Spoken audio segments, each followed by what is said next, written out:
All right. That looks like that's working. Quick question. Monday is a holiday. Everybody remember that? School shut for President's Day. Okay, so given that Monday is a holiday,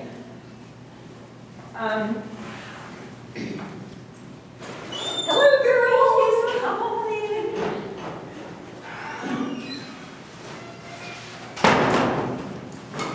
Given that Monday is a holiday, how many, honestly, right, this is not a, you're in trouble, there's a problem, there's anything like that. I'm just trying to gauge how many of you are honestly likely to show up to class Friday afternoon of a weekend that is a 3-day weekend? Show of hands. That will go to class? Friday. I mean, if I don't go to class on Friday, are you going to cancel? Yeah, I mean, I'm not, here's the thing, right? I don't want to come in to teach 2 people, to be quite frank. I will, I'm happy to. I would prefer to teach 6 or 7 people. So if 2 people are going to show up, I have the class videoed from last semester and I can send the link, right? So I'm going to send out an email this afternoon on Blackboard asking that question, right? As I said, it's not a question of anyone being in trouble. I just want an honest answer about whether or not you would come to class on Friday.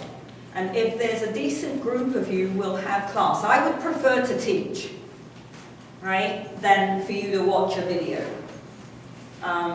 Because I just think there's something organic. You have that opportunity to ask questions. Plus, it changes ever so slightly every time it gets taught. You know, I think of something else, or I forget something, or so I'm just, if you wouldn't mind just answering that email honestly. You know, I mean, the weather is meant to be good. It's not like we're due snow Friday afternoon or anything like that. So if you are going to go home for the weekends, you should be able to get out of town, etc., etc. But if you want to leave at lunchtime rather than at 3, let me know. Okay? All right. Okay, so on Monday, we were talking about muscle fiber types. Okay?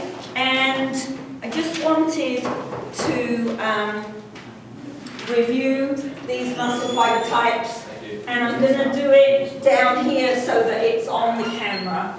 All right? Remember that we're going to stick with our basic ones. We're not going to look at all these different versions that they have in the book, because like 1C has not been found. No other version of a type 1 has been found in a human yet. Okay, so they're hypothesizing that if they're finding them in other mammals, we may find them at humans at some point in the future, but I'm going to keep it simple.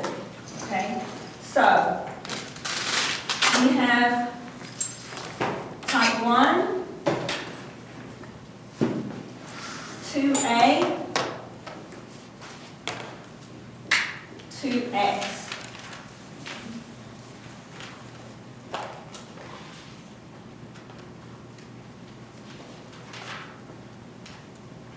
Type 1 is the most oxidative, so it's the one that's the best at using oxygen.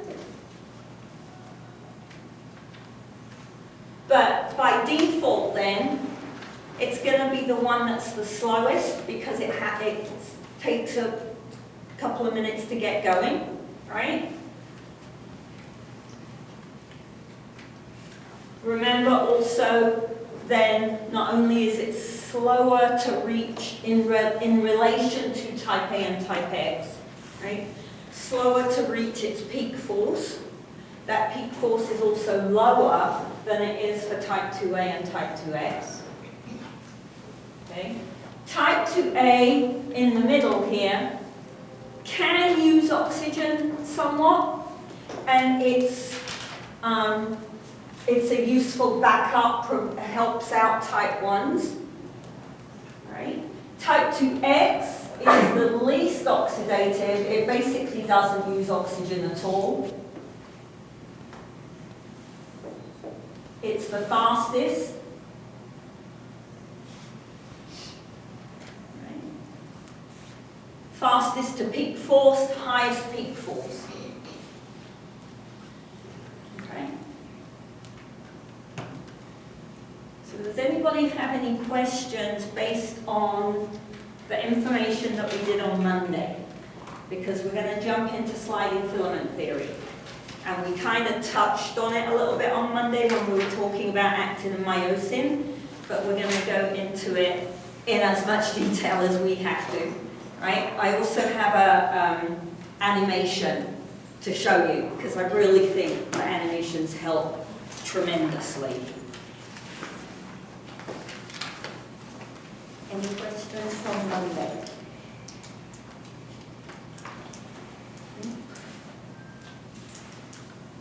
Okay.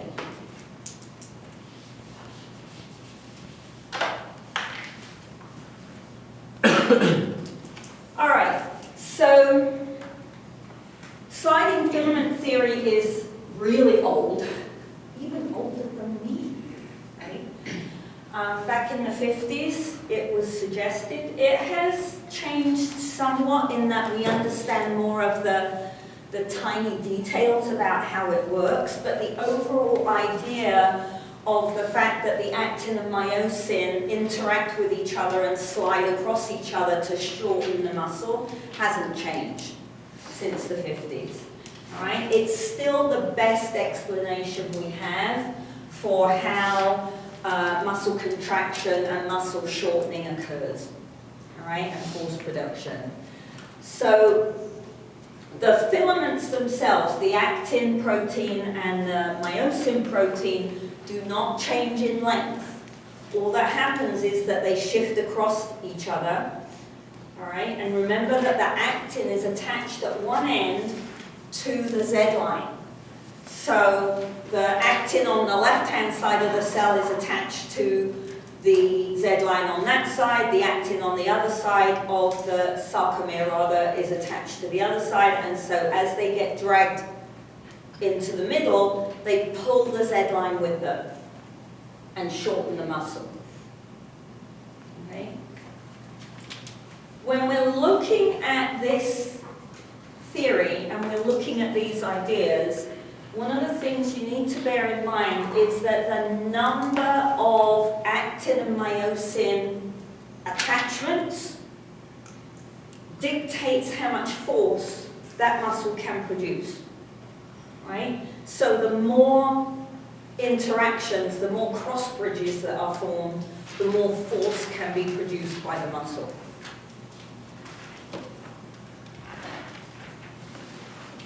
Okay, I'm going to run very quickly through here. I'm not going to spend too much time on the list because I prefer the picture, all right?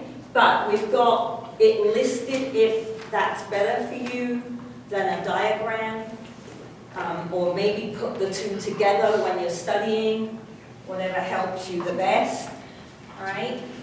First step that occurs is we have to have a signal from the central nervous system telling the muscle it needs to contract. All right, that signal arrives at the neuromuscular junction, comes down a motor nerve. All right, and we're going to look at the motor nerve and the neuromuscular junction in more detail in the next chapter. So next week. Okay. So we have a signal from the central nervous system, and that signal, impulse, spreads across the surface of the muscle, right? And hopefully, you recall from your anatomy stuff, when you look at the surface of the muscle, there are these like holes in the surface. So it's kind of like a manhole where someone forgot to put the cover back on, right? So the impulse is moving across the surface of the muscle, and it falls down the hole. Right? The hole is the T-tubule. Okay? The T-tubule allows the signal to move inside the muscle cell, and it just so happens it lies quite close to the sarcoplasmic reticulum, which is the netty kind of substance that's wrapped around in the muscle cell. Sarcoplasmic reticulum contains calcium. So we're going to find out that we don't just need calcium in large quantities for our bones to be healthy, we also need calcium in large quantities for muscle contraction. Okay? When the signal reaches the sarcoplasmic reticulum, it stimulates it to release the calcium out into the muscle cell. And then that calcium binds to the third element of the actin. Remember we said that actin proteins are actually 3 proteins that are kind of wrapped up together. We've got the actin, we have the tropomyosin, which is the long skinny strand, and then we have the third part is the troponin, right? The role of the troponin is to bind the calcium to the actin protein. Once that calcium is there, then we see the shift in the molecule, and the shift moves the tropomyosin off of the active site. Okay. Once the active site is available, then the myosin, that head that is made of myosin ATPase, can attach to the active site and form the cross bridge. And then we see what is called sometimes the power stroke. So that little hinge joint between the head and the tail on the myosin allows the head to move backwards and forwards. Right? And we see force. And it is so much easier when we do it with a picture. Right? I think. All right, so here's your muscle cell, right? And you can have a closer look at the diagram earlier in the chapter, or you can go back to your anatomy books and have a closer look. But this kind of netting, this blue netting on this picture, is the sarcoplasmic reticulum, and it kind of wraps around the proteins inside the muscle cell. So, here's the end of my motor nerve, all right? And it junctions with the muscle fiber, and the signal gets transmitted to the surface of the muscle fiber. Travels along the surface, down the T-tubule, and then once it's close to the sarcoplasmic reticulum, that signal stimulates the SR to release calcium. So we have calcium flooding out of the sarcoplasmic reticulum into the muscle cell.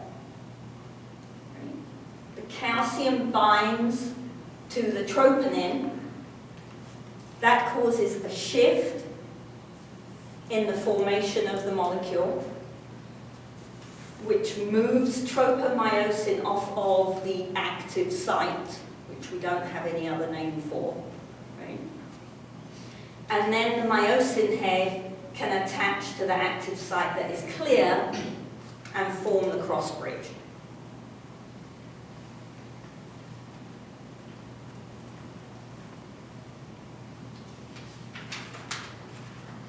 Right? Then it's going to flick, and because it's attached to the actin, as it moves, it drags the actin with it, and that moves the Z lines closer together.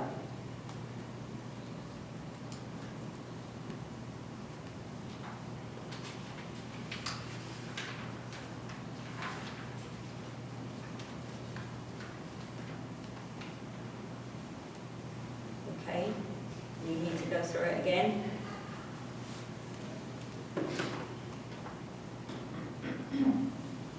Okay. In your textbook, they do the best job I've ever seen, I have to say, of trying to show this visually in little diagrams. But I still think that when you see the animation, it will make more sense than even the diagrams do in the book, right? What we have to go back to, the whole reason we started with energy systems, right, and how do we make ATP, is that this is where we need ATP. Right? In order to break the myosin head off of the active site, we need ATP available. Right? And we have to break it off because once it's dragged, if that was all it could do, then the only change in the muscle length we would see would be the first drag. Right? So what actually has to happen is it drags, it releases, it recycles around, it grabs another active site and it drags again, and it just keeps recycling like this until the signal stops. Right? So the reason we need ATP for muscle contraction is to allow the myosin head to detach from the actin and recycle around, ready to catch up with it again at an empty site behind it. So the energy that's released, remember, so we have an ATP molecule, we have an enzyme, myosin ATPase, to facilitate breaking down the ATP molecule. That energy is used to recycle the myosin head and cock it back to attach again, and then it's over a new active site and the whole thing happens again.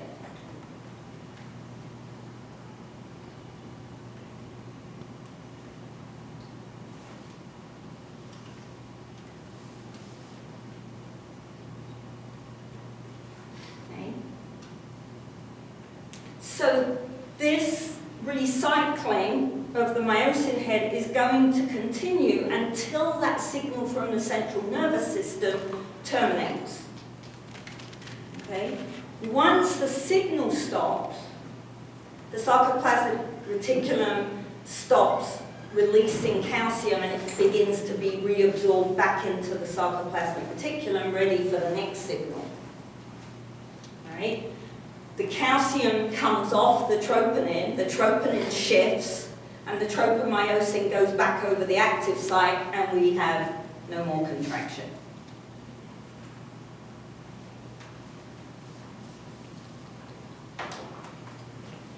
Right? So the muscle's now short, and I said on Monday, but I'm going to say it again because it's a little bit odd that we are able to shorten the muscle, but we can't lengthen the muscle. Right? We have no mechanism in place inside the muscle to stretch it back out again. So the relaxing, the stretching of the muscle occurs two ways. One, the antagonistic muscle on the other side of the joint might be contracting, and that pulls the bone back down. Or, for example, if I'm doing bicep curls, when I stop this contraction, then gravity helps to lower the barbell back down. Right? So between gravity and antagonistic muscle force, that muscle can stretch back out again, but it can't do it on its own. It has to have help from an external force.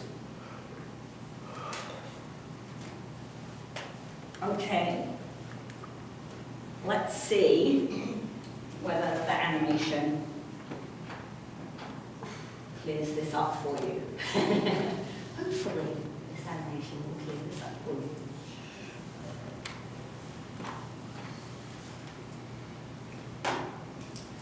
you. You use muscles every day to do activities. This woman is using muscles to breathe, circulate blood, and move her hand to take notes. Your cardiac and smooth muscle tissues are involuntary. You do not consciously control their actions. Skeletal muscle works under voluntary control. Skeletal muscles are composed of bundles of muscle fibers. Muscle fibers are long cylindrical cells containing several nuclei. Muscles will contract or relax when they receive signals from the nervous system. A neuromuscular junction is the site of the signal exchange. This is where the synaptic bulb of an axon terminal and muscle fiber connect. Muscle fibers are composed of many myofibrils. A myofibril contains contractile units called sarcomeres. Sarcomeres run adjacent to one another down the length of the myofibril. Each sarcomere consists of alternating thick and thin protein filaments, giving skeletal muscle its striated appearance. The muscle contracts when these filaments slide past each other. The thick filaments are myosin, which are anchored at the center of the sarcomere, called the M line. The thin filaments are composed of the protein actin, which are anchored to the Z lines on the outer edges of the sarcomere. Because the actin filaments are anchored to the Z lines, the sarcomere shortens from both sides when actin filaments slide along the myosin filaments. Although the action between the filaments is described as sliding, the myosin filament actually pulls the actin along its length. The cross bridges of the myosin filaments attach to the actin filaments and exert force on them to move. This action is known as the sliding filament mechanism of muscle contraction. In this model, the sarcomeres shorten without the thick or thin filaments changing in length. A contraction begins when the bound ATP is hydrolyzed to ADP and inorganic phosphate. This causes the myosin head to extend and can attach to a binding site on actin, forming a cross bridge. An action called the power stroke is triggered, allowing myosin to pull the actin filament toward the M line, thereby shortening the sarcomere. ADP and inorganic phosphate are released during the power stroke. The myosin remains attached to actin until a new molecule of ATP binds, freeing the myosin to either go through another cycle of binding, add more contraction, or remain unattached to allow the muscle to relax. Muscle contractions are controlled by the actions of calcium. The thin actin filaments are associated with regulatory proteins called troponin and tropomyosin. When the muscle is relaxed, tropomyosin blocks the cross-bridge binding sites on actin. When calcium ion levels are high enough and ATP is present, calcium ions bind to the troponin, which displaces tropomyosin, exposing the myosin binding sites on actin. This allows myosin to attach to a binding site on actin, forming a cross bridge. Calcium ions are stored in the sarcoplasmic reticulum and are released in response to signals from the nervous system to contract. Neurotransmitter molecules are released from a neuron and bind to receptors, which depolarizes the membrane of the muscle fiber.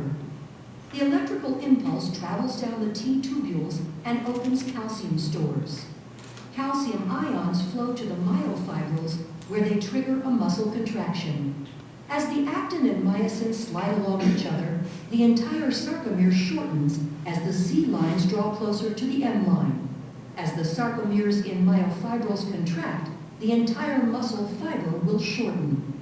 When muscle fibers contract in unison, a muscle can produce enough force to move the body, allowing you to take notes.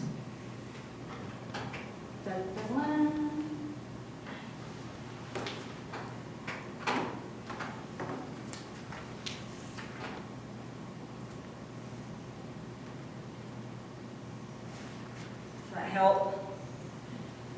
I love animations for anything ex-physy, to be honest. You can Google all kinds of things and find animations about them. Your website on your textbook also has some animations there. I haven't watched them, I have to admit, so I'm not sure how good they are, but they do have a list of animations for you to have a look at there. But you, as I said, you can Google or go into YouTube and find all kinds of things. And I think the more, most of us, not everybody, but most of us are very visual learners. And so the more I can see it, especially if it's moving rather than just pictures, the easier it is to understand it. So that link to YouTube is in the notes on this page of the PowerPoint if you want to go back to that one and watch it again. Or, as I said, you can just go into YouTube and go sliding film theory and all kinds of stuff will pop up for you. All right? Also, if you go to page 92, there's another step-by-step list in a different format. So that gives you several different ways to try to get your head around sliding film theory.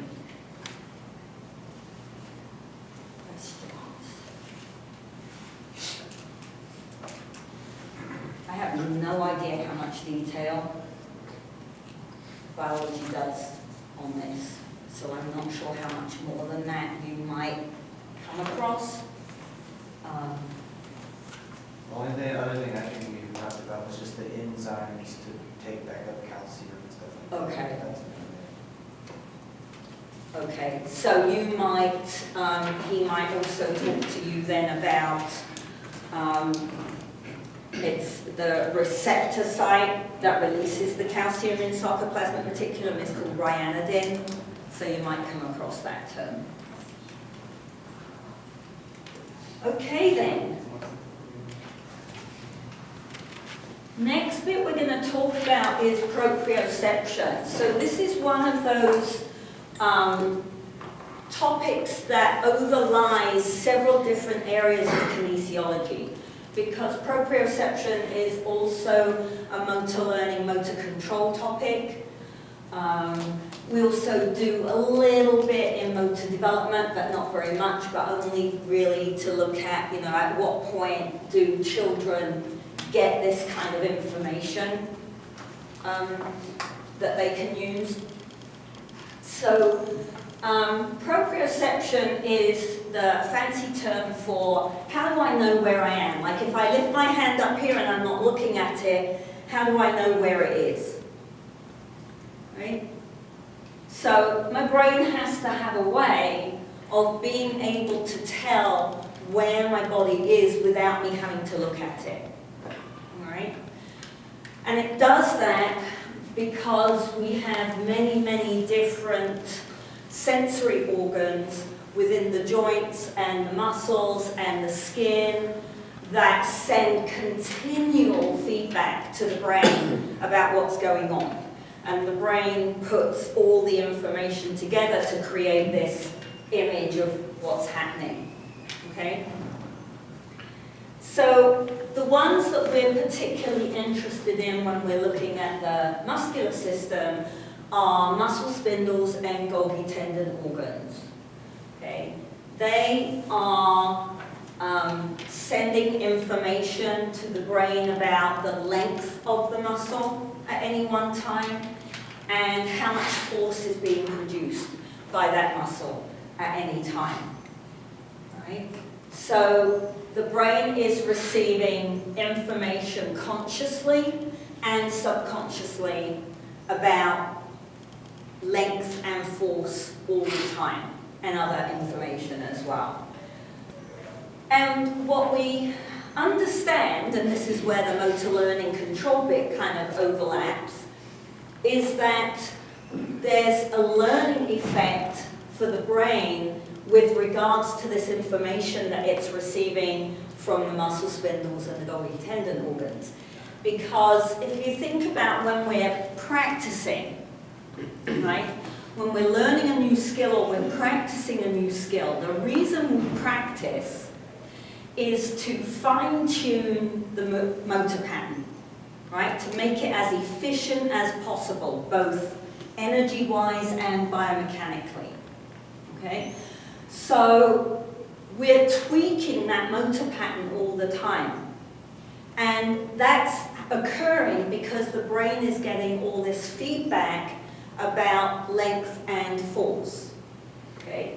And so what happens is eventually we've got a fine-tuned motor pattern that I want to be able to repeat every time I do the skill, right? That's the whole point of practicing, is that I can go out and do the skill the same as I did yesterday. Not that I have to start all over again with learning, or that I take a step backwards, right? Elite movers can repeat motor patterns over and over again within a relatively small range of change, right? There's always a little bit of difference, but it's relatively small in people who are skilled, right?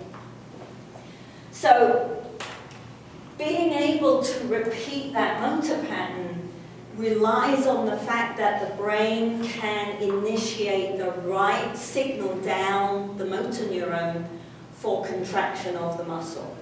So it has to have that information about, okay, how much force did I generate? What was the change in length of the muscle? Was the outcome of the skill what we wanted? Okay, then I'm going to generate that same signal again. Right?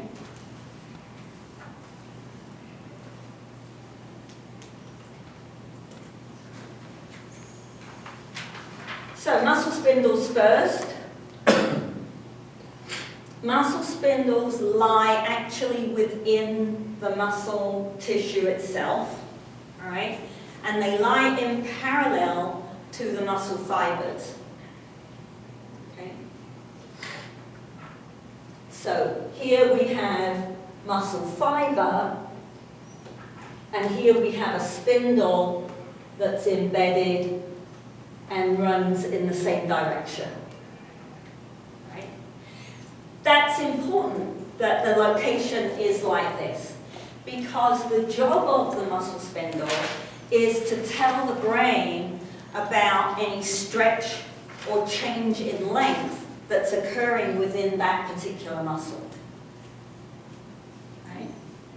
So because it lies in the same direction as the fibers, and actually the ends of it run into the connective tissue, so it's actually attached in there. When I pull on the muscle, I pull on the spindle, right? And then the spindle goes bing, bing, bing, and sends off a signal to the central nervous system, right? So if I stretch it hard enough and fast enough, the signal will be harder.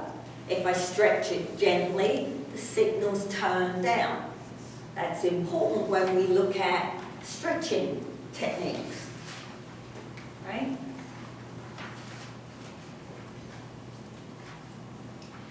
So what happens is the spindle has a sensory nerve that is wrapped around the fiber of the spindle, right? And the sensory nerve runs to the spinal column.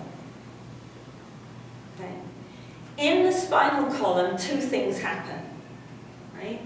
One, it synapses with sensory nerves that are running up to the brain. So the brain gets some of this information about the stretch that occurred.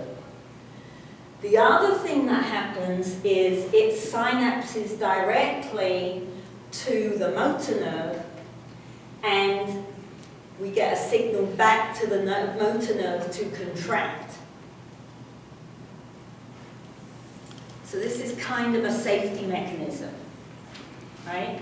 Because if I stretch too fast, I could pop something out of a joint or tear something, right? So as I start stretching, what happens is the muscle actually starts contracting in response to that stretch, without the signal having to go all the way up the spinal column to the brain, and the brain send a signal all the way back down to the muscle, right? So it's a subconscious control of muscle contraction. So is that the tightness that you feel when it's trying to contract, and that's the stretch of it, or what is the tightness that you feel? Where does it come from? Some of the tightness is going to be the actual length of the muscle. So one of the things that happens when you do a lot of flexibility training is that you add in, remember I said that the sarcomeres are like little dominoes, end on end to each other? Well, the more stretch training you do, the more dominoes you add in. That's one of the adaptations, so the muscle gets longer itself. Some of it will be the connective tissue because that has to stretch as well. Some of it could be the fact that the muscle is contracting back, certainly.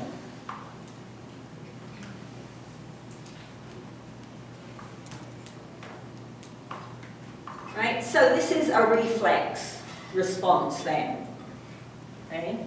Because it's subconscious. Okay? So we call this a stretch reflex. And on Monday I talked to you about that stretch kind of rubber band effect that the connective tissue has. So now we've got two mechanisms that add to the power of the muscle contraction itself. Right? I've got the muscle can contract on its own. I've got if I stretch the muscle, it will contract reflexively. And I've got the rubber band effect of the connective tissue.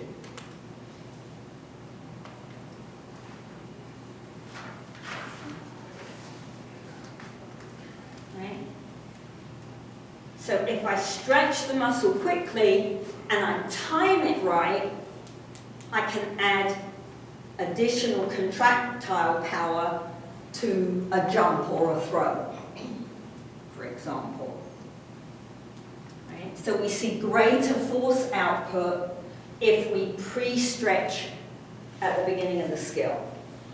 But that pre-stretch has to be timed very carefully, and it's got to be within a certain limit. You don't want to stretch so much that you end up tearing muscle fibers or tendon or ligament stuff, right? So it's pretty skilled. You don't practice adding in a twist to the mechanism, to the motor pattern with a beginner, right? This is something you do with people who are experienced movers. So we have a couple of training adaptations then when we're looking at the muscle spindle. One is that we get an adjustment, not just to the length of the muscle, but we also see an adjustment to the length of the spindle under training. Right? That allows an increase in sensitivity as the muscle is changing length. Right? So that's a very positive adaptation when we're looking at complex movement skills that we see in sport.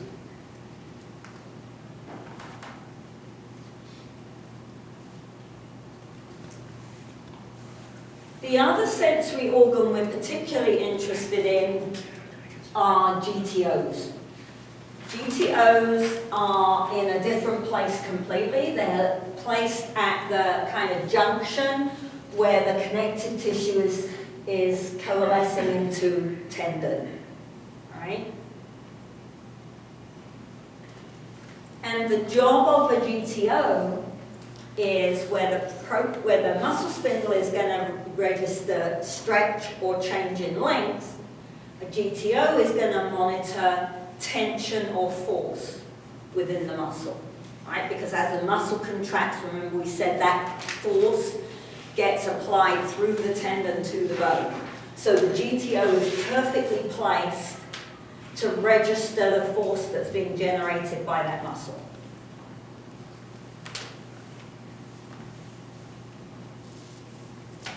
Again, it can act as a kind of safety mechanism when it needs to, all right? Because it does a similar thing, but backwards to the spindle. It also has a sensory nerve wrapped within it, and that sensory nerve runs to the spinal column. But this time, instead of the signal coming back to contract, the muscle's already contracting really hard. That's why the GTO is firing off. So the signal that comes back this time is to tell the muscle to relax a little bit. Right? So that can be useful because if I'm really strong, then I can generate so much force within that muscle that I can blow the tendon or I can break the bone. Right? This happens sometimes. 5 or 6 years ago, maybe longer now. been here a long time. There was a baseball player, right, who threw a pitch, and as he released the ball, his arm broke. Right? Now, it's highly probable that he was taking something he shouldn't have been taking that made it worse, but still, that's pretty, right? That's pretty dramatic to break your arm throwing a ball. Right? So, usually, the Golgi tendon organ would recognize that force production and turn down the muscle a little bit. Okay. So later in the semester we'll talk a bit more about this, but now we're developing training techniques to try to inhibit the Golgi tendon organ a little bit so that we can generate greater force within the muscle. It's a little bit, in my view, it's a little controversial because then we're going to put the bone and the tendon at risk of injury. But think about it this way, all right? If I'm benching, right? So I'm in the gym and I'm benching. And I'm trying to do a 1 RM, right? So I've got more weight on the bar than I've had before, right?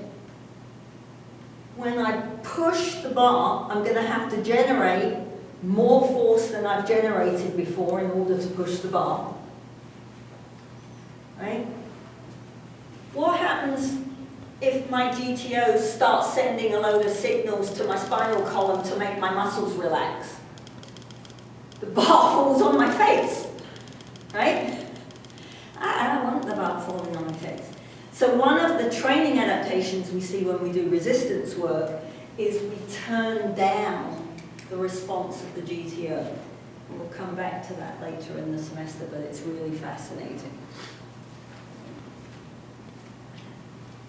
One of the things we have to understand about proprioception and sensory organs is that they can still be affected by fatigue. Okay? So that's a problem, right? Because if I'm running and I step on a big rock or I step into a hole, heaven forbid, in Mortalis, we would step into a hole in the road, right? That would never happen, right? And my ankle turns, right? When your ankle turns, you stretch the muscles on the outside of the shin. And they send a signal to the central nervous system and they tighten back up, hopefully, before you've broken or sprained your ankle, right? If I'm running and that system is very fatigued and I go in the hole, it doesn't respond quickly enough and I break my ankle or sprain my ankle. Right? The more we train, the more resistance to fatigue we see within the system. Right? The more I train, the more I'm able to perform at optimum because my brain starts to learn force patterns and switch on patterns of motor units and things like that. Good.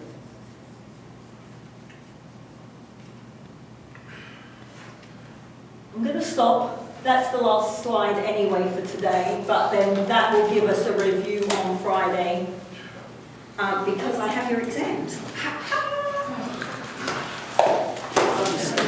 And I know how excited you are. You have your exams back. Hence why I got the bonus stuff as well. Well, one of the bonus things that physically didn't answer. One of the bonus things I answered but was kind of vague, and then the last bonus thing was the thing I don't take enough of. Yeah, true. I had already had this done then. One of them I answered, I knew it. I answered one bonus question, just the back one. Okay, I have not logged things yet. Alright, so a couple of things for those of you that haven't had class with me before. If there's a question on here, and you think you can answer the question, come and talk to me, because it might get you an extra half a point or a point, right? Don't walk out with them, make sure you drop them back before you leave, so that I have them to log into my spreadsheet and put up on Blackboard for you. Okay? The exam itself is worth 12%. Obviously, that's not the number that's on here. You've got a number out of how many points there were on the exam. When I set it up, I've never done this before, so I might get it wrong. But when I set up a column in Blackboard, I will put it out of 12%, so that you know exactly where you stand within your 60% for the exam. If that makes any sense. You're terrified. Natalie's not here.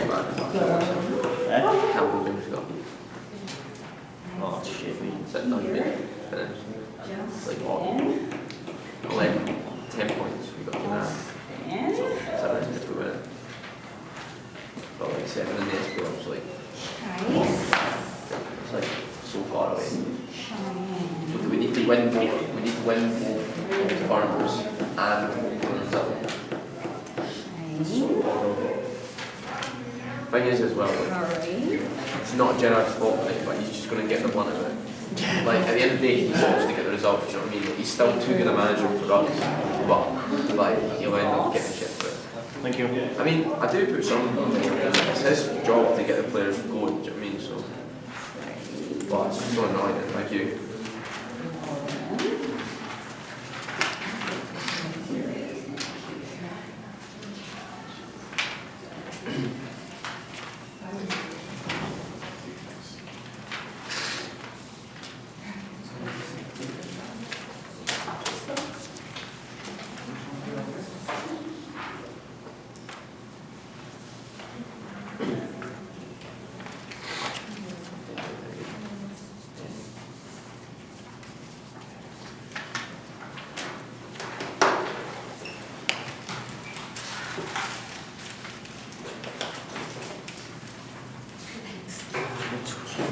Question 20 then? Okay, right. Question 20.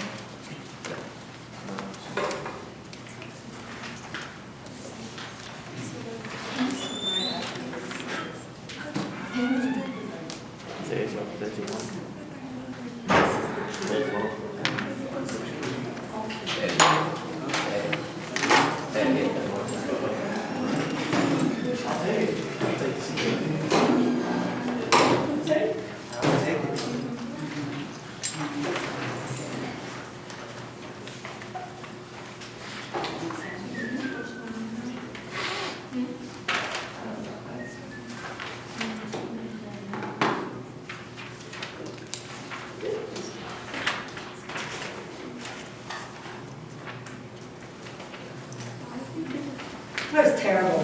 It was terrible. Terrible. Terrible. Thank you. Good? Thanks. Yeah. Were there any questions?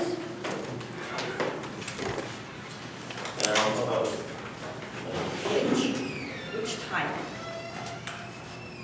What would you do?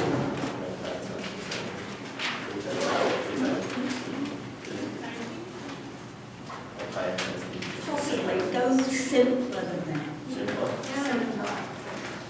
Right? Cardio, okay, that's one. What was the other type? Okay.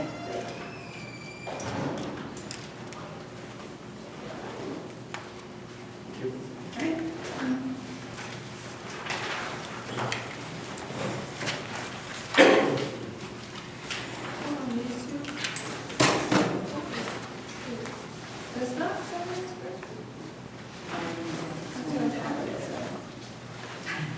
So, okay, you probably read this wrong.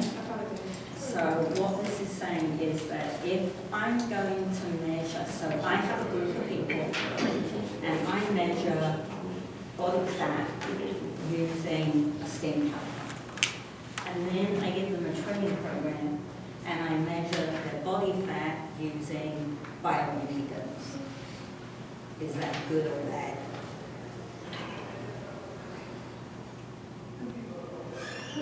Okay?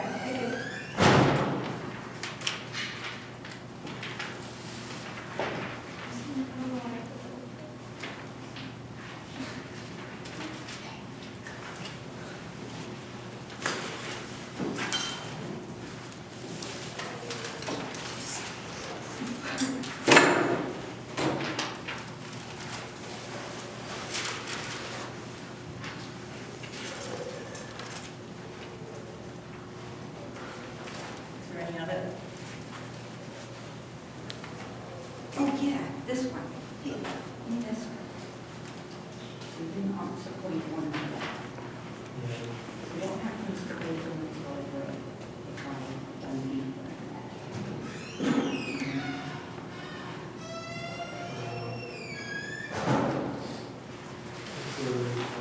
Yeah, there we go. And what happens to that free mess if I don't need very much? Your factory mess. Like you lose factory mess.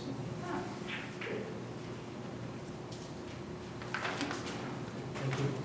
Thank you. questions?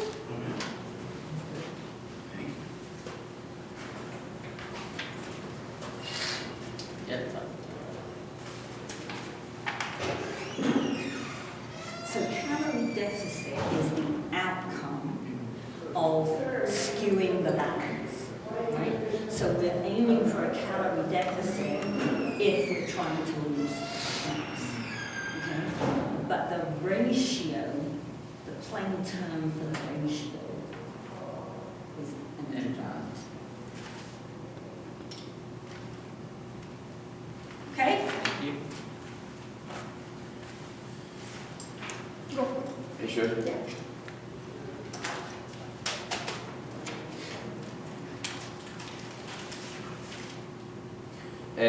I don't really have any questions about this. But we do have a question about the other thing. Oh, it's not really a question, it's just an admission of stupidity. You weren't Basically- the only one, some Oh, really? people did both, Like, handed in both pieces of Honestly, work. until... I'm like, how could, I don't know how much more simple I could make well, it. the thing is, like, see until Monday morning when we found out, I didn't even, like, once we found out, right, I went back on the assignment, opened up a laptop, and I was just like, how did we not, like...